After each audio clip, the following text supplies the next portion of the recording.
Welcome to Newcomers to Trailblazers podcast show. I am your host Monisha, where we bring you incredible stories of individuals who overcome extraordinary challenges and made a difference in their communities. In today's episode, we have a very special guest. Austin's story is nothing short of inspiring. Imagine leaving behind everything you know and love and moving to a foreign country with your spouse and 3 children. Now they have 4, all in search of a better life. That's exactly what Austin did when he and his family relocated from Nigeria to Canada. As an English major and transportation professional, Austin had to navigate a completely unfamiliar world. From the culture and behavior to the housing market and education system. But instead of allowing these obstacles to hinder him, he rose above them and became a pillar of support for his community, serving as the public relations officer. Not only that, Austin's family had a cancer support non-profit in Nigeria, providing moral, financial, and any other support possible to those who in need. Today, his incredible wife is associated with the non-profit supporting immigrant women, continuing their mission of making a difference in the lives of others. Prepare to be moved by Austin's resilience, compassion, and unwavering determination to create a better future for himself, his family, and those around him everywhere. Hi, Austin. How are you? Hi, Monisha. It's great to be here. How are you? I am good. It is a Sunday, and how has Sunday been for you? Sunday's been good. For us, it's a day of, worship, going to church and all of that. But I've been a little busy doing stuff since this morning. So, Okay. yeah. So I'm glad to be here, basically. Oh, thank you. Thank you for joining us. Now that we are here, a very simple question. Can you share with us where you're originally from and tell us a bit about your background and your home country? Well, you already said a bit of it in your introduction. I am from Nigeria, originally from the southeastern part, and although I lived in the western part of Nigeria where I went to school, where I also did all my work in terms of career and all of that. And I have a background in English, mass communication, and transportation management and planning. I mostly worked in transportation for the better part of my working career. I relocated to Canada with my family in 2018, and we've been in British Columbia since we relocated here. Okay, that's amazing. All parts of Nigeria to British Columbia. It must have been a journey. So now that I have mentioned it must have been a journey, moving to a new country can come with a lot of challenging experiences, right? So of course there are culture shocks and adjustments that you and your family must go through as immigrants. You have 4 children now. I'm sure they had their challenges. So what kind of challenges did you and your family go through as a first generation immigrant? Well, it's a bit of here and there. We came in at a time when school was on holiday, it was summer, so it was just a fun period for the better part of that period. And until the weather started to change, school has started, and at the time we didn't have a car yet. We had to be faced with some harsh realities of having to walk the children to school, sometimes in the rain, some of the weather conditions started to change really badly. Sometimes it's really cold. And these are conditions they're not exactly used to. That challenge forced us to make some moves. One of them was definitely trying to get a car so we can get to move them around safely because we were scared of the incoming winter. We've heard a lot about it. We've not really lived in those conditions. So, that period had its challenges in terms of the weather. They also had to do some bit of adjusting in terms of their feeding habits, a lot of other things, and getting to understand, the changes around them. Okay. I am also from a country, at least part of a country, where I have never experienced winter before. The winter I have experienced is 26 degrees Celsius, which is actually summer here. And just like any other immigrant, I was so scared in the beginning. I can relate to what you're saying. It must have been a terror, especially having to walk your kids in winter, in the rain, to the school. I know, I understand what challenges it must have been.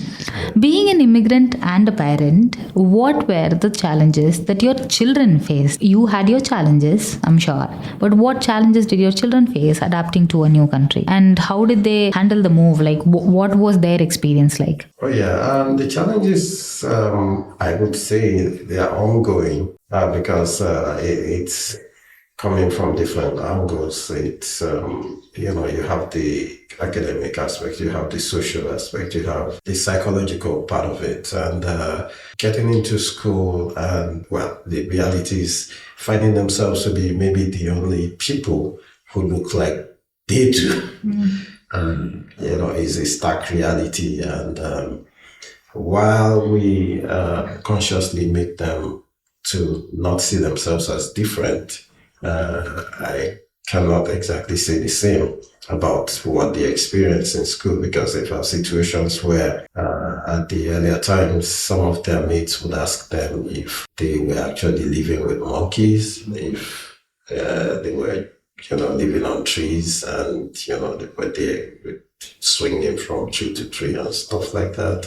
And these are kids who actually grew up in the city, who are used to a lot of amenities and facilities that we see around us. They see cars, they see high rises, they see, virtually everything you see in the city that we have in our city, and that's where they grew up. So coming here and being facing questions like, how familiar are you with some of these things? They found it absurd. We as adults understood that these are kids who may not understand as well other people's worldviews or their realities. So we try to get them to not feel offended or discouraged when they encounter such situations. So basically, yes, they've had those experiences. We keep teaching them, letting them understand that we're in an environment where everyone is welcome. And where all, the idea of diversity, inclusion, equity, and all of that. Taking a while, but we're getting there. Such a stereotyped expectation, right? Just like any other culture where I come from, it is considered that we eat spicy food. That's all the thing we know. And it is so stereotyping, and it is so hurtful when other kids say, hey, have you lived with the animals? And what they don't realize is, just like any other continent, the African continent is well developed. They have their cities, they have their sky rises, just like you mentioned. They have wonderful facilities and amenities. And it is so misunderstood in so many places, which is very disrespectful. And I'm glad that you are able to teach your kids about inclusion in such a very young age and the differences that they see. And I'm so glad, and I actually thank you for that. Now that community engagement, you have been actively involved, and it is crucial for growth and any development of any society.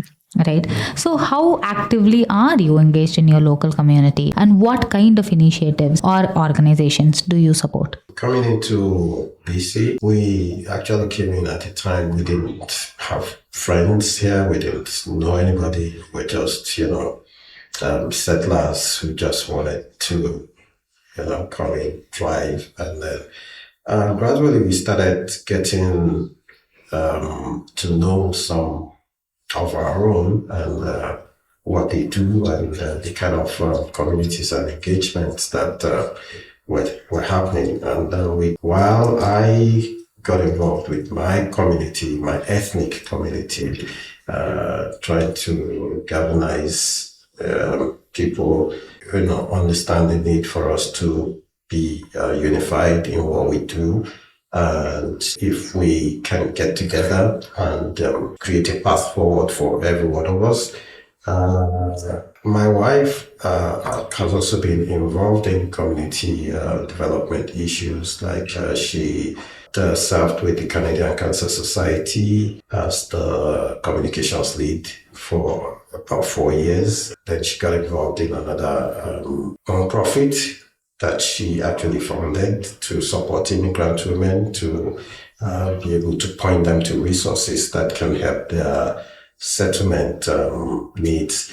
And while she's doing that, I too get involved in the leadership of my community group and as the public relations officer, and we are working with my other leaders and the entire members to provide a better kind of engagement for our people. And we have plans to also, expand this engagement to government circles and other areas so that we can bring much needed support to our community in various aspects of our existence in this part. That's amazing work. I believe, just like any other, when a country gives to you, it is also very important that you give back to the country and the people who have been supporting you since you moved. And it is an amazing cause that you're working toward. I have a special question for you. As an immigrant, now that you have settled in Canada, what advice would you give to newcomers, asylum seekers, and refugees who are starting their journey here? Especially, what resources or strategies have you found helpful in navigating a new country and culture? Well, I find the system here to be very welcoming. I remember our first few months and years here, how a lot of organizations, a lot of individuals were so receptive and happy to support us. Some people would really show a lot of support and empathy and want to share in our stories and want to point us to resources. And quite a few organizations like the ISS of BC, diversity sources, a few of those places, I know they provide a lot of services for immigrants. And for refugee claimants, I've had interactions with, there are also a lot of support services that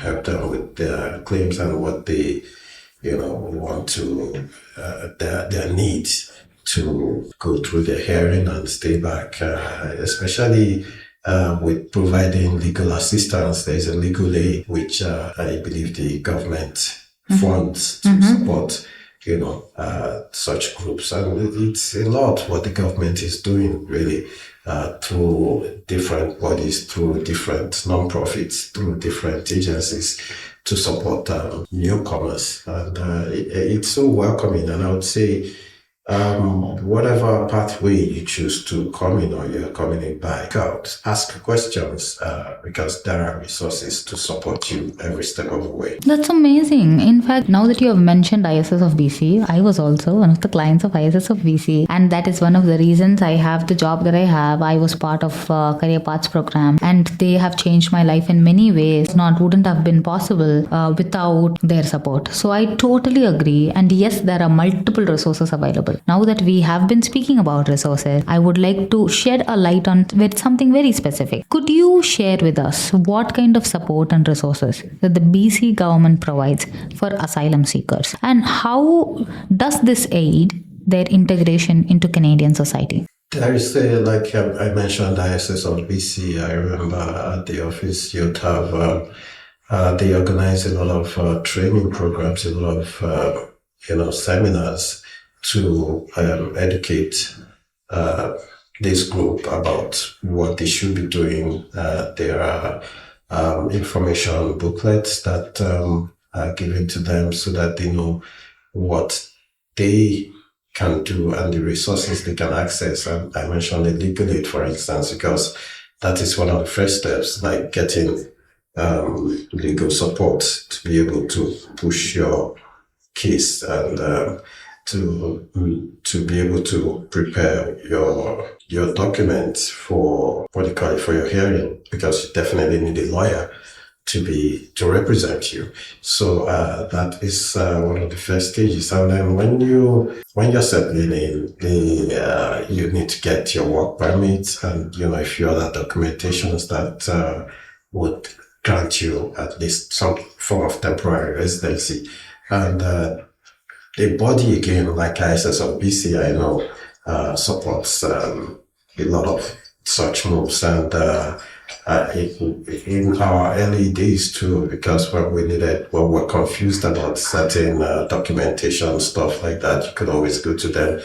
They're always there, ready to help, providing, assistance one way or the other. And they can always point you to resources where you can go get a lot of things in terms of whether it's work permits, whether it's accommodation, different kinds of support. Yeah, they really did do a lot for people. Thank you, BC government, for doing all of this for people who are coming from different parts of the world. I think without the support that government has given, without the funding and without all the non-profits that are out there, it is going to be extremely crucial and difficult for asylum seekers, refugees and skilled immigrants to settle into Canada. And like you specifically mentioned, BC government is doing multiple things, and I'm very happy that I'm in this province and I'm able to access the resources. Those are available to me, and I am sure so does many other immigrants feel that way. You mentioned that your wife was involved in children's cancer non-profit. Has she moved her passion now? What kind of initiatives or non-profit projects she is currently involved in Canada? Yeah, so back in Nigeria, she was actively, running this non-profit for childhood cancer,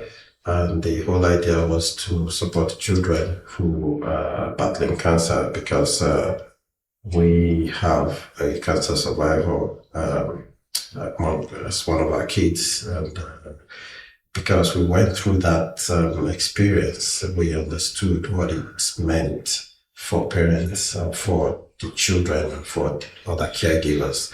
So I supported her in the course of running this place, and she did most of the job. But basically, we're there to support other families, provide fund, provide medication, and other kinds of create awareness in different ways to bring attention to the issue, and to help parents understand that they need to watch out for the signs early, and early detection is always the key.